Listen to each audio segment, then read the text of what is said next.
Gas on చేసే పని లేదు, ఆయిల్ వేసే పని అంతకంటే లేదు. ఇలా హెల్దీగా అయితే బ్రేక్ఫాస్ట్ తయారు చేసుకోవచ్చండి. వీడియో చూసే ముందు వీడియోకి లైక్ చేయండి, ఛానల్ అయితే సబ్స్క్రైబ్ చేసుకోండి అబ్బా, సపోర్ట్ చేయండి. ఏంటంటే మార్నింగ్ బ్రేక్ఫాస్ట్లోకి ఏం తయారు చేయాలా అని ఆలోచించే వాళ్ళకి ఇది బెస్ట్ ఆప్షన్ అండి. అంత ఆలోచించే పని లేకుండా 2 నిమిషాలు అయితే ప్రిపేర్ చేసుకోవచ్చు. నైట్ పడుకునే ముందు ఇలా ప్రిపేర్ చేసి పెట్టుకున్నామంటే మనకి మార్నింగ్ లేచేసరికి హెల్దీ బ్రేక్ఫాస్ట్ అనేది రెడీ అయిపోతుంది. ఒక బాక్స్లోకి పెరుగు తీసుకున్నాను, అందులోకి కాస్త వాటర్ యాడ్ చేశాను. పెరుగు ప్లేస్లో పాలు కూడా తీసుకోవచ్చు. ఈ పాలు పెరుగు ఇష్టం లేని వాళ్ళైతే వాటర్ యాడ్ చేసుకున్నా సరే తయారు చేసుకోవచ్చు. ఇందులోకి ఒక కప్ ఆఫ్ ఓట్స్ అయితే తీసుకున్నాను. అందులోకి రెండు స్పూన్స్ చియా సీడ్స్ తీసుకున్నాను.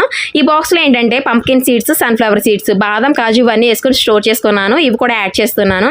2 ఖర్జూరం కూడా యాడ్ చేస్తున్నానండి. హెల్త్కి చాలా మంచిది. ఇలాగ తయారు చేసుకొని మనం తినడం అనేది వారంలో 2-3 సార్లైనా ఇలా చేయండి.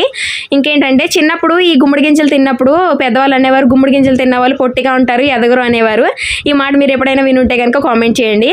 ఇంకా మనకి నచ్చిన నట్స్ ఏమైనా ఫ్రూట్స్ అవి యాడ్ చేసుకొని తినేయచ్చు. ఇవైతే నైట్ అంతా ఫ్రిడ్జ్లో పెట్టుకొని మార్నింగ్ లేచి మనకు నచ్చిన ఫ్రూట్ వేసుకొని మనం తినేయడమే హ్యాపీగాని.